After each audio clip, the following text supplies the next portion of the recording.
নমস্কার ভিউয়ার্স, আশা করি আপনারা সবাই ভালো আছেন। আপনারা সবাই দেখছেন অনলাইন সোশ্যাল ইউটিউব চ্যানেলে, সবাইকে জানাই স্বাগত। আপনার যদি আধার কার্ডটি থেকে থাকে তাহলে ভিডিওটা সম্পূর্ণ কিন্তু আপনার জন্য।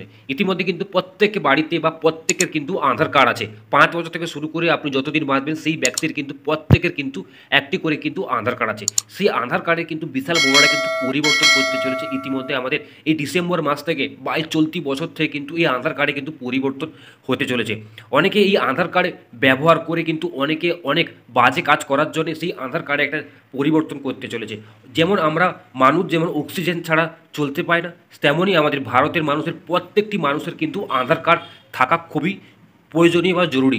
যেটা হচ্ছে আমাদের ভারতের নাগরিকত্ব প্রমাণিত বা আমাদের বয়সের প্রমাণপত্র হিসাবে কিন্তু আমরা কিন্তু আধার কার্ডটি কিন্তু ব্যবহার করি। আমরা যেখানে যাই না কেন আমাদের কিন্তু আধার কার্ডটি খুবই কিন্তু দরকারি বা প্রয়োজনীয়। কোনো অ্যাকাউন্ট নতুন অ্যাকাউন্ট ওপেন করতে গেলে বা কোথাও ফিঙ্গারপ্রিন্ট বা বায়োমেট্রিকের সাহায্যে কিন্তু টাকা তুলতে গেলে কিন্তু আমাদের কিন্তু আধার কার্ডটি কিন্তু প্রয়োজন হয়। যেমন আমরা রেশন পাচ্ছি, সেই রেশন কার্ডের সাথে কিন্তু আধার লিঙ্ক করা আছে, মোবাইল কার্ডের সাথে কিন্তু মোবাইল নাম্বারের সাথে কিন্তু আধার লিঙ্ক করা আছে, প্যান কার্ডের সাথে বা আধার কার্ডের সাথে সমস্ত জায়গায় কিন্তু আমাদের কিন্তু আধার কার্ডটি কিন্তু প্রয়োজন হয়। বা আমরা বাইরে কোথাও কিন্তু বেড়াতে গেলে, কেউ পড়তে গেলে, কোনো হোটেল বুক করতে গেলে সেখানেও কিন্তু আমাদের কিন্তু আধার কার্ড ছাড়া কিন্তু কোনো অ্যালাও থাকে না। সেই আধার কার্ডে কিন্তু ইতিমধ্যে কিন্তু বিশাল বড় কিন্তু পরিবর্তন করতে চলেছে। এই চলতি বছরে কিন্তু পরিবর্তন হতে চলেছে।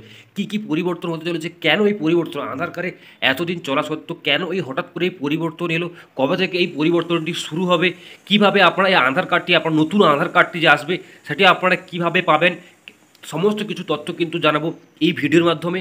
তাই আপনারা ভিডিও স্কিপ না করে সম্পূর্ণ ভিডিও দেখতে থাকুন। চলুন বন্ধুরা, ভিডিওটা শুরু করে দেন। ভিডিওটা শুরু করার আগে প্রথমত জানি, আপনি যদি আমার চ্যানেল যদি নতুন হয়ে থাকেন তাহলে চ্যানেলটিকে সাবস্ক্রাইব করে আমাদের পাশে থাকবেন। আর আপনি যদি আমার চ্যানেলটিকে সাবস্ক্রাইব করে থাকেন তাহলে আপনাকে জানি অসংখ্য ধন্যবাদ। এবং আপনারা ভিডিওটা বেশি বেশি করে শেয়ার করুন, যাতে সমস্ত গ্রাহকের কাছে এই বার্তাটি পৌঁছতে পারে বা সবার কাছে এই খবরটি পৌঁছতে পারে। তার জন্য আপনারা কিন্তু বেশি বেশি করে কিন্তু শেয়ার করতে কিন্তু ভুলবেন না। চলুন বন্ধুরা, এখানে কি বলেছে আধার কার্ডের পরিবর্তে, আধার কার্ডে যে পরিবর্তন হতে চলেছে তার সম্পর্কে এখানে কি বলেছে বিস্তারিত জেনে নেব। এখানে প্রথমে কি বলেছে, থাকবে না নাম, ঠিকানা এবং ব্যক্তিগত তথ্য। আপনার যে আধার কার্ডটি আছে, নতুন যে আধার কার্ডটি আসছে, সেখানে কিন্তু আপনার কোনো থাকবে না নাম এবং ঠিকানা এবং ব্যক্তিগত তথ্য কিন্তু থাকবে না, বদলে যাচ্ছে আধার কার্ড। আপনার নতুন আধার কার্ডে কিন্তু নাম, ঠিকানা এবং আধার নম্বর আছে, সেইগুলো কিন্তু আর থাকবে না এই নতুন আধার কার্ডে। আগামী মাস থেকে অমল বদলে দিতে চলেছে আধার কার্ডের ডিজাইন। সব ঠিক থাকলে ইউআইডিএ ডিসেম্বর মাস থেকে নতুন আধার কার্ড কিন্তু আনবে। সংস্থার সিইও ভূপেশ কুমার এই সিদ্ধান্ত ঘোষণা করেছে। কেমন হবে নতুন এই ডিজাইনটি, আপনাদের যে নতুন আধার কার্ডের ডিজাইনটি কেমন হবে তা কিন্তু সমস্ত কিছু কিন্তু বলে দিয়েছে। তারপরে কি বলেছে, ইউডিআই সূত্রে অনুযায়ী আধার কার্ডের নতুন ডিজাইন নাগরিকদের নাম, ঠিকানা, ব্যক্তিগত তথ্য কিন্তু থাকবে না। এখন আমাদের আধার কার্ডে কিন্তু নাম, ঠিকানা কিন্তু এবং আছে কিন্তু আধার নম্বর। নতুন আধার কার্ডে কিন্তু আর নাম, ঠিকানা থাকবে না, থাকবে শুধু ছবি এবং কিউআর কোড। এই কিউআর কোড লুকানো থাকবে নাগরিকদের যাবতীয় তথ্য। ওই কিউআর কোডে কিন্তু আপনার সমস্ত তথ্য কিন্তু লুকানো থাকবে। সেটি স্ক্যান করার জন্য আবার ব্যবহার করতে হবে নতুন একটি আধার কার্ডের অ্যাপ। ওই কিউআর কোডটি স্ক্যান করার জন্য কিন্তু আপনাদের কিন্তু ব্যবহার করতে হবে একটা আধার কার্ডের অ্যাপ। বর্তমানে যে আধার অ্যাপটি আছে সেটি বদলে নতুন একটা আধার অ্যাপ কিন্তু আনা হবে। আধার অ্যাপ আছে, আপনারা সবাই জানেন। তার পরিবর্তে নতুন একটা কিন্তু অ্যাপ কিন্তু আনতে পারে আমাদের, বলে দিয়েছে আমাদের সিইও ভূপেশ কুমার কিন্তু বলে দিয়েছে।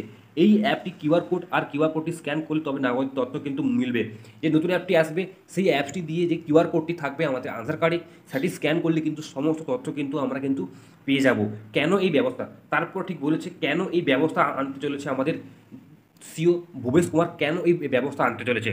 তারপর ঠিক বলছে কি বলছে, ইউডিআই বলছে যে আধার কার্ডের মাধ্যমে অফলাইন ভেরিফিকেশন বা তথ্য চুরি রুখতে এই সিদ্ধান্ত কিন্তু নেওয়া হয়েছে।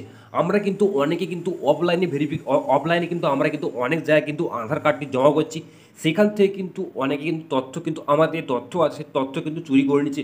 এই জন্য কিন্তু এই পরিবর্তন অনেক ক্ষেত্রে দেখা যাচ্ছে যে হোটেল বা অন্য কোনো সংস্থায় কিন্তু আধার কার্ড তথ্য কিন্তু সংগ্রহ করছে। আমরা যখন কোনো কিছু কোথাও যাচ্ছি সেখানে হোটেল বা ইনভেস্টমেন্ট যেখানে আমরা আধার কার্ডটি সাবমিট করছি সেখান থেকে তথ্য সংগ্রহ করে নিচ্ছে। সেই তথ্যের কোনো নিরাপত্তা থাকে না। আমরা যখন কোথাও আধার কার্ড জমা করছি বা আধার কার্ডের জেরক্স জমা করছি সেখানে কিন্তু কোনো তথ্য কিন্তু নিরাপদ থাকে না। অথচ আধারের আইন অনুযায়ী অফলাইন পরিচয়পত্র হিসেবে এইভাবে আধার কার্ডে তথ্য সংগ্রহ করা যায় না। আধার কার্ডে বা সেটার প্রতিলিপিত জমা রাখা যায় না। আধারের তথ্য চুরি রুখতে কিন্তু এই নতুন নিয়মের কিন্তু ভাবছে আমাদের কিন্তু সিইও ভুবনেশ কুমার। আমাদের যেখানে আমরা হয়তো অনেক জায়গায় আধার কার্ড জমা করছি সেখানে কিন্তু আমাদের কিন্তু তথ্য কিন্তু সুরক্ষিত থাকছে না, সেখান থেকে কিন্তু আমাদের তথ্য কিন্তু চুরি হয়ে যাচ্ছে, তার জন্য কিন্তু এই চিন্তা কিন্তু ভেবেছে আমাদের রাজ্য সরকার বা ভারত সরকার। তবে পুরোটাই এখনও ভাবনা স্তরে আছে। তবে আবার কি বলেছে, তবে পুরোটা কিন্তু এখনও ভাবনা স্তরে আছে। ইউআইডি সেটি ভূপেশ কুমার জানিয়েছে যে ডিসেম্বর থেকে এই নতুন আধার দেওয়া চালু করা হবে। এই চলতি বছরের ডিসেম্বর বা নতুন বছর থেকে কিন্তু আমাদের কিন্তু নতুন আধার কার্ডটি কিন্তু আসতে চলেছে। ভেরিফিকেশনের জন্য আধার অ্যাপটি রেজিস্ট্রেশন বাধ্যতামূলক। এর ফলে নাগরিক তথ্য যে তথ্য কে কখন সংগ্রহ করছে সেটি কিন্তু সেই তথ্য কিন্তু ইউডির কাছে থাকবে। যখন আমাদের এই নতুন আধার কার্ডটিতে যখন কিউআর কোডটি যখন কে স্ক্যান করছে, কখন স্ক্যান করছে, সেই তথ্য কিন্তু ইউডির কাছে থাকবে। আমাদের যে তার মানে এখানে বলতে চাইছে, আমাদের যে নতুন আধার কার্ডটিতে যে কিউআর কোডটি যে ব্যবহার করা হবে, সেই কিউআর কোডটি কে কখন ব্যবহার করছে, কখন স্ক্যান করছে, কী কাজের জন্য স্ক্যান করছে, সেই সমস্ত তথ্য কিন্তু থাকবে কার কাছে, ইউডিএর আমাদের কিন্তু তথ্য কিন্তু থাকবে। যদি আমাদের কোনো আধার কার্ডে যখন যদি কোনো স্ক্যাম হয়ে থাকে, তাহলে সেখান থেকে আমরা জানতে পারবো আমার আধার কার্ডটি কে কখন স্ক্যান করেছিল। এই ছিল আজকের আমার এই বার্তা। যদি ভিডিওটা যদি ভালো লাগে আপনারা বেশি বেশি করে শেয়ার করবেন, এবং আপনার কি মতামত এই পরিবর্তনে, আধার কার্ডের পরিবর্তনে যে আপনার কি মতামত আপনি কমেন্টে কিন্তু জানাতে কিন্তু ভুলবেন না।